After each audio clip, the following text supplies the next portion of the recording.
Konnichiwa minasan and welcome back to my channel. I am vlogging in Los Angeles today because I gave myself a few days before going to Japan to finish up a bunch of prep work. For example, today I'm going to go get my international driver's permit, and before I do that I need to go get my passport photos, not for the passport but for the driver's license. And I also need to purchase a bunch of gifts for a lot of the people that I'm seeing in Japan, and I haven't seen a lot of them in a very long time, so I actually kind of don't know what to get them, but I think I'm just gonna hit the mall and see if there's anything that I can get that makes sense.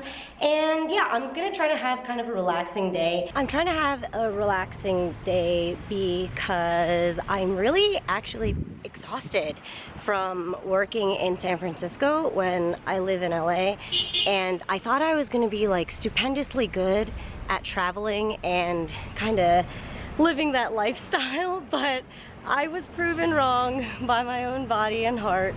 It's pretty hard. It's challenging, and the work up there is so much fun, and the team is incredible, and I'm surrounded by anime all the time, so it's the best thing in the world, so that's so exciting and so worth it all. But it really does suck being away from home for this long and like being on a plane for so many hours in a week. It's not a lot of hours honestly, but like traveling in general just kind of takes up a lot of time and effort. So yeah, now I'm just complaining. I don't mean to complain, I just really missed like being home and just chilling and relaxing, because even when I am home I end up working for other things, and I don't know, I just seem to not have the time. So these last couple days are really good for me, especially because although Japan is supposed to be a vacation, it's really not. There's so much work involved. Like, there's my cousin's wedding, and then there's my wedding, and then I'm crossing the street, and then there's also, I'm gonna work in Japan as well at like the Crunchyroll offices for a day or two, and there's also a lot of other people I'm trying to meet, and I don't know, it's just not what I thought it was gonna be.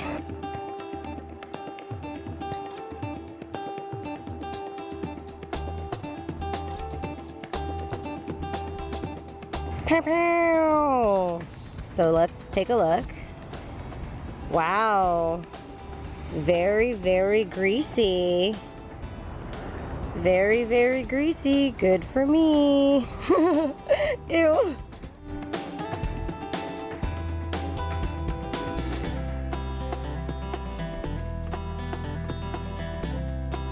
I got myself a little harvest bar to tie me over. It's acai, which I don't really know how to explain what it is, but I can't make it at home and I can't find it frozen anywhere, so I like to come here to get some. And there's bee pollen in there, and the only reason why I get bee pollen is because there's an episode of X-Files where Scully eats bee pollen and Mulder makes fun of her for it, and I love it, and I'm dorky, and now I'm embarrassed, so I'm just gonna eat this now. Bye! Now I have my passport photos and I'm fed, so it's time to go actually get the license.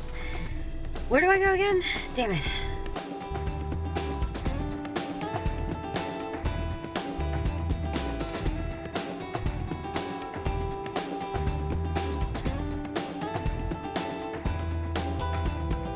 So I am at the AAA place now where you can get a international driver's permit.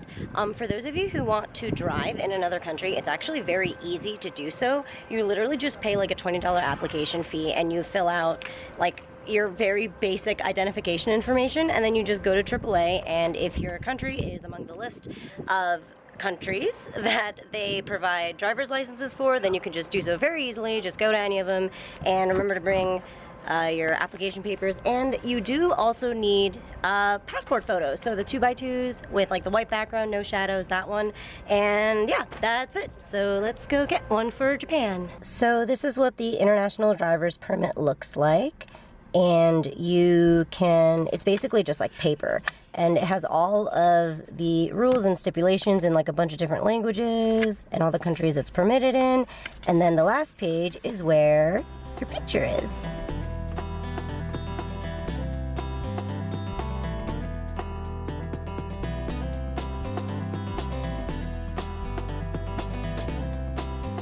Ohio! Well, it is the next day now. I went to the mall and did a little bit of shopping after I got my driver's permit. I did get some cool gifts and some cute things to bring to Japan, so I think I want to show you some of them, and I will do that a little bit later in the video. But today, I'm actually doing something super freaking cool. I'm going to be voice acting for the role of a 6-year-old Japanese boy, and the coolest thing is that I'm going to be doing it in Japanese, and it's the first time I'm voice-overing in Japanese, so I'm really looking forward to it because I want to know how that feels for me. That sounds weird. I'm gonna try to vlog as much of it as I can, but I want to be respectful, so maybe I won't be able to show any of it. I don't know, but we'll see. Yeah, I should get going. It's almost about time, so let's go.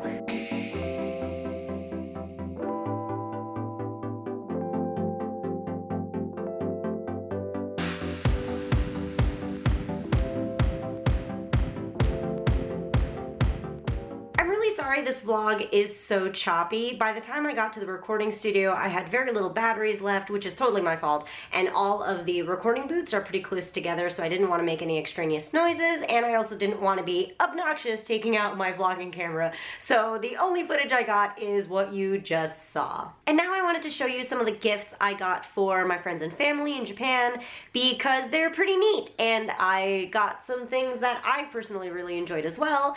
And also, what I'm wearing is the Lush face masks. This one is called Cosmetic Warrior, and the name really got me, and I really liked it. However, I don't recommend it because it smells like a wet dog. Let's go with the prettiest bag first. So this is from Lolly and Pops. It's exactly what it sounds like. It's a candy shop, and it almost looks like an old school candy shop, so it's really cool, and their bags are always really pretty. But they have these individual little tiny chocolate squares, and they're super duper pretty. I wanted to put them in a cute little bag and figured it would be really pretty since they have different colors.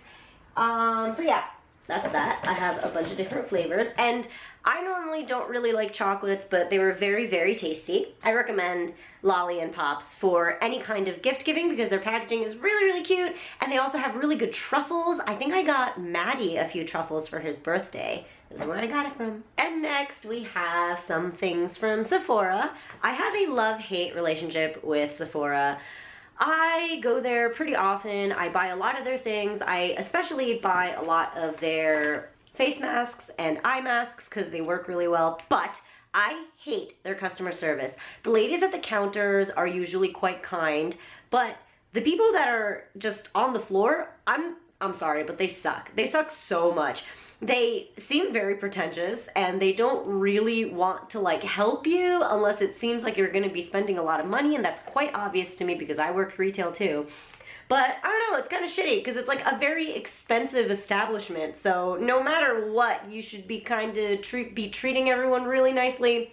Anyway, I got these rose eye masks for people that come to my wedding. I really like them. They're kind of fabric-y, and they're not very plasticky, so they matte to the face really well, and I like how they feel, and they also hug the eye line really nicely. Eye line's really weird. They hug like below your eye very well, so they kind of stay put, so you can do a bunch of things while you have it on. I also picked up this rosebud balm, I'm not sure, but this has been around since I was in high school, which I think is insanity, but I mean, why mess with a good thing? So I got a couple of those to give as well, and I also bought a beauty blender for my cousin who's also getting married. I really love the beauty blender, and it works really well, and I hate all these like little off-brand versions that are around all over the place. The one that they sell at Sephora is definitely the best one. Okay, so let's go into the teas a little bit. I have turned into a little bit of a tea fanatic. Thank you, Audrey. Audrey always has the best teas in the world, and they're always so tasty, and she goes to all these like cool places to source her teas, so I got a little bit into it too. I'm not quite on her level, but still very much enjoying my tea journey. So I got some coffee bean and tea leaf teas for a bunch of people. These are about, I think about like $10 per can, and they're first of all, they're really pretty, and I really like Coffee Bean. I like Coffee Bean a lot more than Starbucks. I think they take care of their beverages a little bit more. So anyway, I wanted to give them a little bit of love. So I bought a bunch of different ones. I have Tropical Passion and Strawberry Cream Green Tea, which seemed pretty weird to me, so I kind of had to get it. And also, I believe, Pomegranate Blueberry. I think teas are really nice gifts because anybody can really enjoy them, and they seem so mature. And last but not least, my mom recently went to this sounds so weird, like a tea and coffee workshop where she learned like the best practices in brewing tea and coffee, like barista style, because she just likes doing things like that. So I decided to get her a very, very nice tea, like a loose leaf nice tea, and I found this at Teavana. Okay, so it's a pumpkin spice brulee tea, and it's incredible. Mike and I cannot stop drinking this. It's fantastic. The only gripe is that it's a little bit expensive. So this canister is like 40 bucks, which is really not that bad for very good tea. It has at least, I think, 6 ounces of tea in here, which brews a lot of cups. But it's delicious, and it has like a tiny bit of a sweet flavor. I recommend putting a little bit of honey in it because it kind of, only a little bit though. It really gives it that like almost creamy aroma. But yeah, pumpkin spice brulee. Absolutely my most favorite thing I found this autumn. And one last little thing I wanted to show you before I'm done for the day and I wash this off of my face.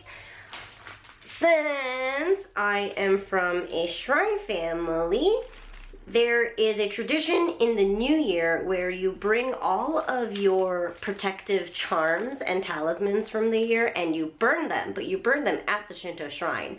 So because I don't live there and because I don't go there during the holidays very often, which is very sad, I like to bring all of my charms from the year, and I like to just kind of leave them at the house and then have my cousin take care of them for me. But yeah, these are all the charms that were used this year in my home and in my life.